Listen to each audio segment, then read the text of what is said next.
So Enzo Maresca has already begun his training sessions for pre-season and has actually begun his tenure at Chelsea.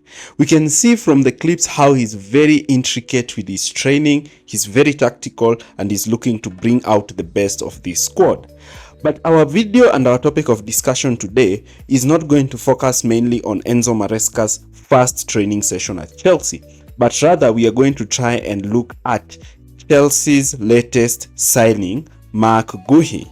We are going to understand what Marc brings to Chelsea. He's a striker. He's an under-17 striker who has been signed from Spain. He's actually from La Masia, Barcelona's academy. And we're going to try and understand what he brings to Chelsea, how good is Marc, what he's actually going to bring, and will we see him next season? So he has been playing for Spain's under-17. He's a very promising talent, and we're going to see why Chelsea have made an interest to sign him. Is he so important as we are all thinking? And is he an upgrade on the Chelsea strikers that we've had last season? That is what we want to talk about today. Now, last season Chelsea had Armando Broja and Nicholas Jackson as their two starting strikers.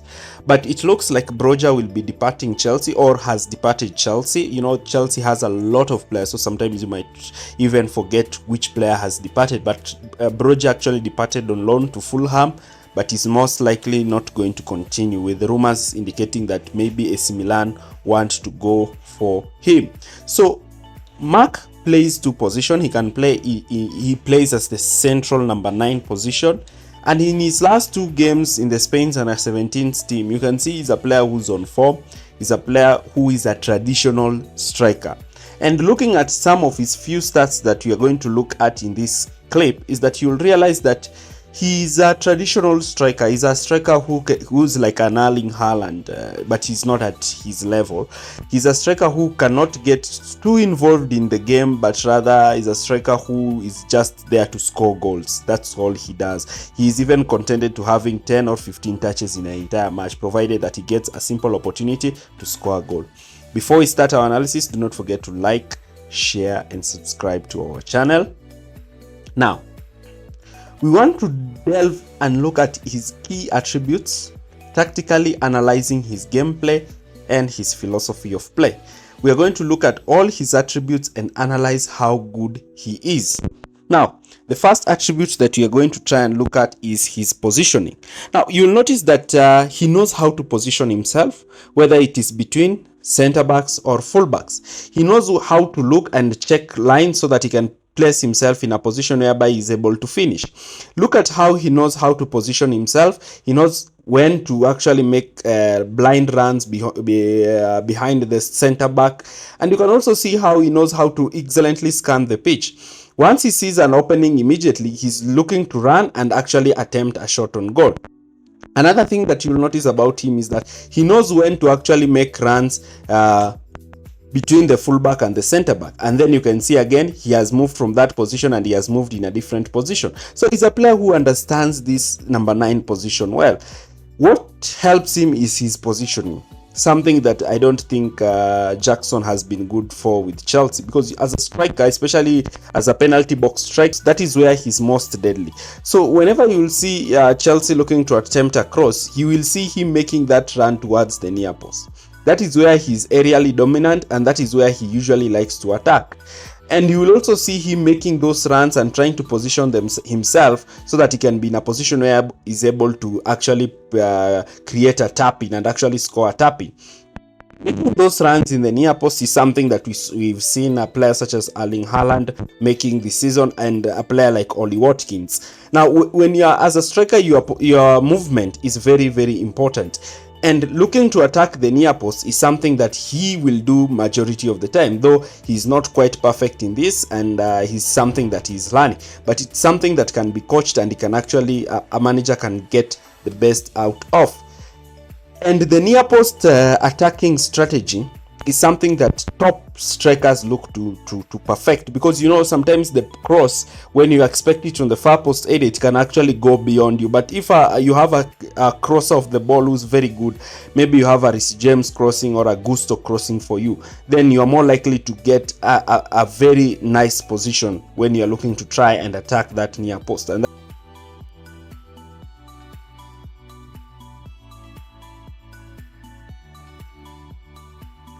the next thing is his shooting.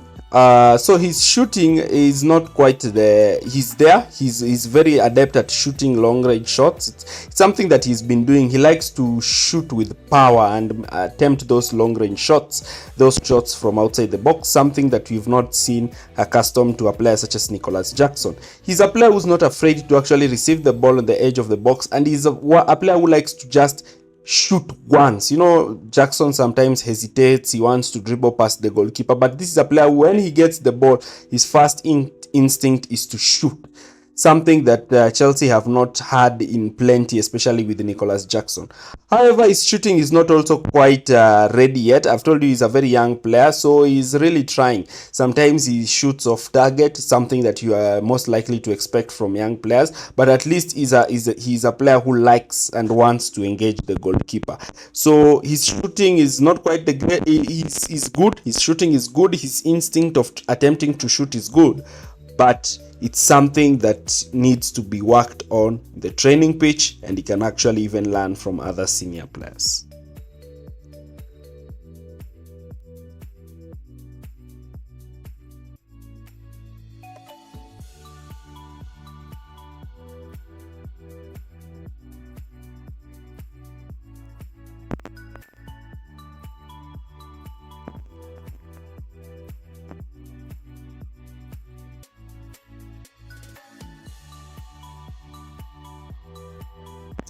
Now, we look at this next thing, which is very important, and that is his work rate. Now, Marc Guiu is going to play against a manager who plays possession-based football. And you know, possession-based football involves aggression without the ball, because you need to regain the ball quick enough so that you can actually look to try and create a structured approach. Remember, I talked about structure, I talked about positional play, and I emphasized on how the counter press and the high pressing is very important. So Marc Guiu is a player who's very energetic on the pitch. He's a player who you will find pushing defenders, pressing defenders, looking to try and force the defenders to go long, putting and exerting a lot of pressure. So he's a player who can lead the defense from the front by looking to try and press, and sometimes he can win this ball maybe and place himself in a position where he's able to score a goal. His pace, his power, and his physicality enables him to be a player who is able to intensely engage in that press, something that Chelsea really need. And this system of play might suit him, because Chelsea will have majority of possession next season, and therefore they need a striker who's able to actually look to try and effectively press from the front and deny the player any time and space to try and affect the game.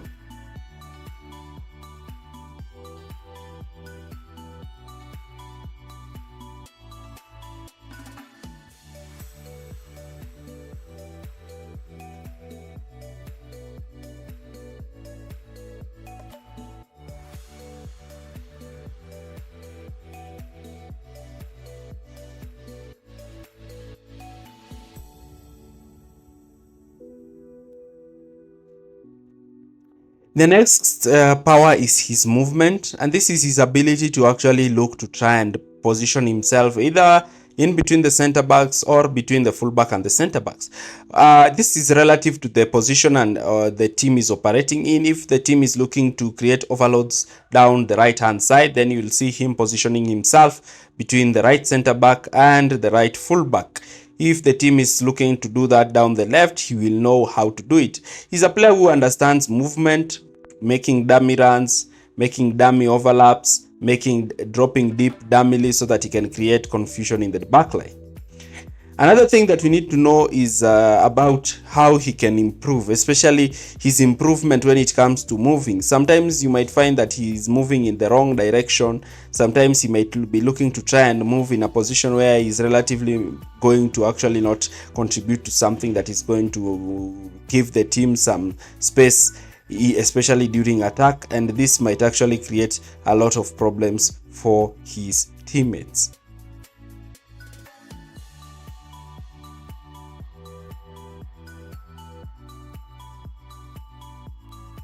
Next up is his on the last defender's shoulder runs. You remember those shoulder runs that Jackson likes to make? Yes, he's also good at that. He knows when to time his runs to just make that run behind the center backs. He knows how to position himself from the shoulder of the last defender, looking to try and beat that offside trap and get himself in a position whereby he's able to effect the game, something that Chelsea really need. But you know, Jackson is better than him in this situation, because Jackson also is very good at making those off the shoulder defender runs, ensuring that you're not offside, ensuring that you're onside, ensuring that the VAR is not going to discredit your goal or discredit your movements. And therefore this is a style of play that he's really adapted to, because I've told you he plays like a traditional number 9, looking to position himself in that position whereby he's able to find himself in good pockets of space where he can receive the ball and attempt to shoot the ball.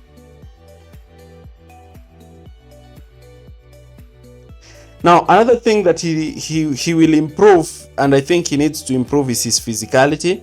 He's not quite physical. He's not a player who you're not going to get him out-muscling midfielders, out-muscling centre-backs. And this is the reason why we are saying that he's not yet ready, because he's young, but it's something that he can develop, because you cannot expect him to try and go 1v1 physical battle with a player such as Virgil van Dijk, or players such as Konate, Ruben Diaz, Lisandro Martinez, and other top centre-backs in the Premier League.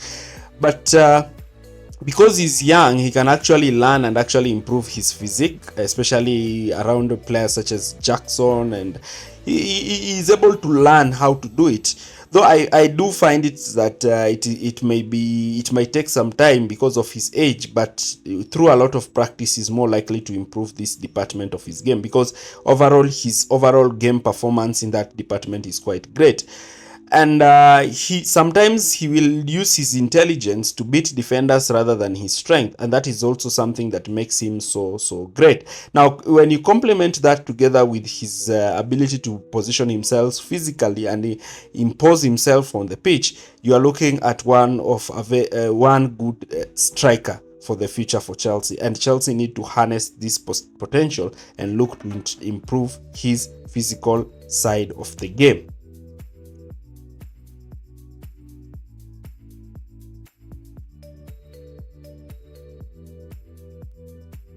Another key strength that he has is his aerial ability. He's very dominant in the air. He knows how to actually receive the ball. He's also good at defending set pieces. He's also good at looking to try and win aerial duels and battles against midfielders and defenders. He knows how to use his overall aerial ability to control the ball in the air. He can also be used as a target man, looking to try and drop deep and receive the ball directly from his goalkeepers. He's a deadly asset, especially in set piece situations, though he's not quite yet polished. Being young, this aspect of his game is not quite well polished, but he's good considering his age. When it comes to his ability to defend the air, he's quite good when you compare that relative to players in and around his age. And it's something that I've not seen Jackson being so good at, especially looking to try and dominate aerially, but something that he can improve. His technical side of the game is also good. He knows how to dribble. He knows how to find himself in 1v1 situations. He's not afraid to receive the ball and actually take on a defender. He's not afraid to receive the ball and actually try to make a line-breaking pass to wingers making runs beyond him. He's not afraid to receive the ball and link up together with his teammates, looking to even use the link-up strategy to make off the shoulder runs against defenders. Now, one thing that you're going to realize about his weakness is that he is not quite good at linking up play. I've told you that he's a young player, so sometimes when he finds himself in these tight situations, he's not able to actually receive the ball in a great situation where he's able to receive the ball and look to try and link up play with other players. It's something that he has really struggled with. And sometimes we also notice that his movement in the channels is quite great, but his overall weakness in this situation can actually be seen. Sometimes he might receive the ball and the center backs are too strong for him, or sometimes he looks to receive the ball and link up play, but he actually loses the ball to the defensive midfielder. And this thing has really impacted him because he's not quite physical and not yet ready to handle this situation. So Marc is a young player. He's a very young player. I do not mean that doing this analysis it means that he's a finished article. He's a player who can play in the academy level. Actually, this I think is an academy signing. He's a Chelsea signing for the future. He's also a player who can really be used or be loaned out so that he can gain some experience. But he's a player who has very huge potential. He's a player who you can look at a year maybe 2026, 2027 and anticipate that he's going to be a player who will actually make a difference for Chelsea. He's young, he's promising, he's good, and he has all the ability to become one of Chelsea's best ever players. Now, if you've enjoyed this analysis, do not forget to like, share, and subscribe, and thanks for watching.